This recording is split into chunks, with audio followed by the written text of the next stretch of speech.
बिस्मिल्लाहिर्रहमानिर्रहीम बिस्मिल्लाहिर्रहमानिर्रहीम अल्लाहुम्मा अफ्तह अलैना हिकमतक वंशुर अलैना रहमतक या ज़िल जलाल वल इकराम। अस्सलाम वालेकुम स्टूडेंट्स, आज हम केमिस्ट्री का चैप्टर नंबर 3 स्टार्ट करेंगे, periodic table and periodicity. Page number 64 पे इंट्रोडक्शन से स्टार्ट करते हैं। Periodic table and periodicities. In previous states, you have learned about the elements and their classification on the basis of metals and non-metals. Using that knowledge, you will study the classification of all elements and will discuss their periodic properties. पहले तो आपने पढ़ा था कि elements के बारे में, कि एलिमेंट्स क्या होते हैं। उसके बाद आपने पढ़ा कि एलिमेंट्स को कैसे क्लासिफाई किया गया था।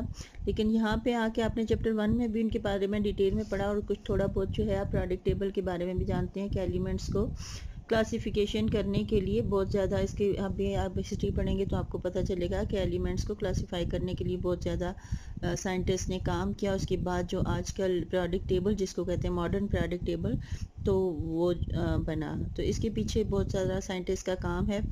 In the year 1800 only 34 elements were known. 1800 में सिर्फ जो नॉन एलिमेंट्स थे उनकी तादाद कितनी थी? 34। By the year 1870 this number increase to almost double, के 1870 तक ये जो 34 था ये डबल हो गया।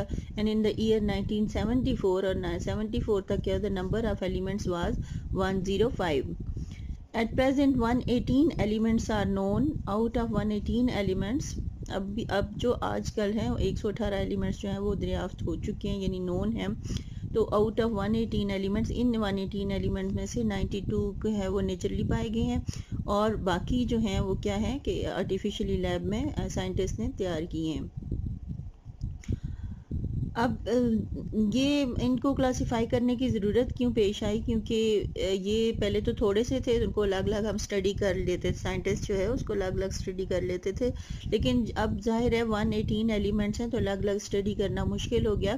तो इसलिए उनको इस तरह से क्लासिफाई किया गया कि उनके ग्रुप या फैमिलीज़ बन जाएँ, ग्रुप में आ जाएँ जिनकी प्रॉपर्टीज जो है वो एक ही हो, सेम हो। तो इस तरह हम पूरे ग्रुप में उनको स्टडी कर लेते हैं। फॉर एग्ज़ाम्पल इसके हम ये ले सकते हैं कि जब आप अपनी कबर्ड को अपने घर में अरेंज करते हैं तो एक जो है उसका स्पेशल पार्ट होता है जहाँ पे आप सॉक्स और अपने रखते हैं और एक में आप अपने शूज़ रखते हैं, फिर पैंट्स और शर्ट्स के लिए अलग अलग होता है। इसके अलावा आप अपनी शलवार कमीज़ के लिए अलग रखते हैं। तो आपको जब ढूंढना होता है, कोई चीज़ निकालनी होती है, आप इजीली वहीं पे जाके देखते हैं। अगर फ़र्ज़ करें ये एक पूरा ही बना हुआ हो और आपको ऊपर नीचे पड़े हुए हैं तो कोई चीज़ आपको निकालनी हो तो आपको बड़ी मुश्किल होगी। लेकिन अगर आपने उसको अरेंज किया हुआ है, आपको पता है कि फ़लाँ चीज़ जो है फ़लाँ जगह पे मिलेगी, तो आप एकदम से उसको जाकर निकाल लेंगे। इसी तरह आप लोग जब जनरल स्टोर में ग्रोसरी के लिए जाते हैं तो स्टोर में गारमेंट्स का अलग कॉर्नर होता है, किचन गैजेट्स का अलग होता है, बर्तनों का अलग होता है, हर चीज़ का, जो बच्चों के खिलौने उनका अलग कॉर्नर होता है। अब आप ज़रा सोचें कि अगर सारी चीज़ें ऊपर नीचे पड़ी हों, आपको कोई चीज़ ख़रीदनी हो तो आपको तो पूरे 2 दिन लग जाएंगे और अपनी मतलूबा चीज़ लेने में मुश्किल होगी। लेकिन आपको पता होता है कि यहाँ पर जब ग्रोसरी करने जाते हैं तो स्टोर का उनको या पूछ लेते हैं, फर्स्ट टाइम गए हैं कि फ़लाँ चीज़ कहाँ से मिलेगी, तो आपको उसी कॉर्नर पर वो जो सेल्समैन लेके चला जाता है। तो यही हाल होता है, हर चीज़ जब अरेंज होती है, क्लासिफाई होती है, तो आपको उसको ढूंढने में और उसको यहाँ पर अब केमिस्ट्री की बात करें तो उसको स्टडी करने में इजी हो जाता है। तो इसीलिए 118 एलिमेंट्स जब हो गए, बल्कि इससे पहले से साइंटिस्ट ने इस पे काम करना शुरू कर दिया था कि इनकी एलिमेंट्स की किसी तरह से क्लासिफिकेशन की जाए। तो इस पे कितना काम हुआ था ये आगे चल के हम हिस्ट्री पढ़ेंगे। Initially the number of elements was limited so that it was easy for chemist to study these elements individually. पहले तो थोड़े से थे, 34 जो 1800 तक थे, तो केमिस्ट के लिए बहुत ईजी था उनको स्टडी करना। बट एज टाइम पास, लेकिन जो टाइम गुजरता गया, the number of elements increased. जो ही नंबर ऑफ एलिमेंट इंक्रीज हो गए, so it became difficult for the chemist to study each element individually. तो हर एक को फर्दन जो है वो स्टडी करना मुश्किल था। It was felt that the elements might be properly arranged. तो इस चीज़ की ज़रूरत महसूस की गई कि ये एलिमेंट्स जो होते हैं उनको बाकायदा एक तरतीब से रखा जाए, so that they could be easily study, ताकि उनको आसानी से स्टडी किया जा सकते। By doing so one could easily get more information with little effort. तो ऐसा करने से, जैसे मैंने आपको कपड़ों की ग्रोसरी की एग्जांपल दी, तो उसी तरह जब इनको भी जब स्टडी करना जो होता है वो इजी हो जाता है। मैनी केमिस्ट इंक्लूडिंग लिवाइजे 1787 में, न्यूलैंड 1866 में and others attempted to classify the elements systematically. तो ये जिन साइंसदानों के आपको नाम साइंटिस्ट के दिए हुए हैं, लिवाइजे है, न्यूलैंड है, तो इन्होंने क्या किया कि इनको फर्दन अपने अपने इरा में इन्होंने इसको अरेंज करने के लिए अपनी काविशें की, अटैम्प्ट्स की। It was a Russian chemist Mendeleev in 1869 who made the most successful classification based on the atomic masses of the elements। तो सबसे सक्सेसफुल जो रहा वो कौन सा था? मेंडलीव था, जिसने उनको उनके तमाम एलिमेंट्स को उनके एटॉमिक मासेस के या मास नंबर के लिहाज से उनको तरतीब दिया था। आगे आपको पूरी हिस्ट्री दी हुई है कि किस साइंसदान ने किस तरीके से इनको अरेंज किया। तो हम आगे चलते हैं। सोसाइटी, टेक्नोलॉजी एंड साइंस में आपको क्या दिया हुआ है? The development of periodic table started in 1800 में 34 एलिमेंट्स हो गए। तो उसके बाद साइंटिस्ट ने अटैम्प्ट शुरू कर दी, एफर्ट्स की कि इनको अरेंज किया जा सकते। Many scientist in different ages attempted to classify the elements in different ways. हर साइंटिस्ट ने अपने तरीके से इनको क्लासीफाई करने की कोशिश की। Initially elements were divided into metal and non metal. सबसे पहले जो अरेंजमेंट हुई वो किस में क्लासिफिकेशन हुई? मेटल्स एंड नॉन मेटल्स में। इन 1817 J.W. de Bruiner, a German chemist, classify chemically similar atoms in groups of 3 on the basis of their atomic masses। उसने डब्राइनर ने कैसे क्लासिफाई किया? उसने ग्रुप ऑफ 3 यानी 3 एलिमेंट्स का एक एक ग्रुप बना दिया। अब उसने किस लिहाज से 3 का एलिमेंट बनाया? These groups are called triads. अब ट्रायड्स थे, उनको ट्रायड्स को किस उसने उसका क्या क्राइटेरिया था जिस तरीके से उनको डिवाइड दिया? Triads, the atomic weight of the middle element was the arithmetic mean of the atomic weights of the other 2 elements. Atomic weight mass number ही होता है या एटॉमिक मास होता है। तो उसने क्या किया था? उसने ट्रायड्स इस तरह बनाए थे कि फर्स्ट और लास्ट का अगर हम मीन लेते थे, फर्स्ट और लास्ट के एटॉमिक वेट्स का मीन लें, अरिथमेटिक मीन जो है वो जो मीन आता था वो दरमियान वाले का एटॉमिक वेट होता था। For example lithium, sodium and potassium. अब लिथियम, सोडियम और पोटाशियम में से अगर आप फर्स्ट और लास्ट का देखें, फर्स्ट का 7 है, लास्ट का क्या है? 39। तो हम इसका मेन लें यानी 7 + 39 करके 2 पे डिवाइड कर दें तो आंसर आता है 23। तो ये 23 दरमियान वाले का एटॉमिक वेट है। आगे चलते हैं। उसके बाद किसने किया? इससे कोई किसने था? डब्राइनर ने कैसे क्लासिफाई किया? ट्रायड्स की सूरत में, कि उसने एलिमेंट्स के क्या बना लिए? ट्रायड्स बना दिए, यानी 3 का ग्रुप बना दिया। It fails to classify all the elements in this way. लेकिन उसके क्या था? लिमिटेड थी ये वाली अटैम्प्ट, क्योंकि सारे के सारे एलिमेंट्स को इस तरह करना नामुमकिन था और वो फेल हो गया इसको सारे के सारे एलिमेंट्स को ट्रायड्स बनाने में। By 1864 more elements had been discovered.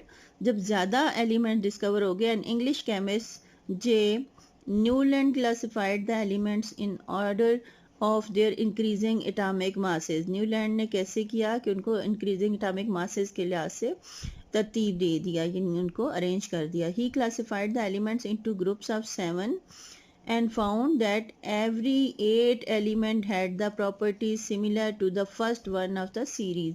ये देखें 1 2 3 4 5 6 7 इस तरह उसने 7 के ग्रुप्स बना लिए और उसने देखा कि हर 8वां जो आता है उस एलिमेंट्स की प्रॉपर्टीज जो हैं वो आपस में सेम होती हैं। अब जैसे देखिए फर्स्ट नंबर पे लिथियम है। अब लिथियम का 8वां क्या आता है? 8 नंबर पे सोडियम। तो सोडियम और लिथियम की प्रॉपर्टीज जो हैं वो रिजेंबल करती हैं। उसके बाद बेरिलियम का 8वां कौन सा आता है? मैग्नीशियम।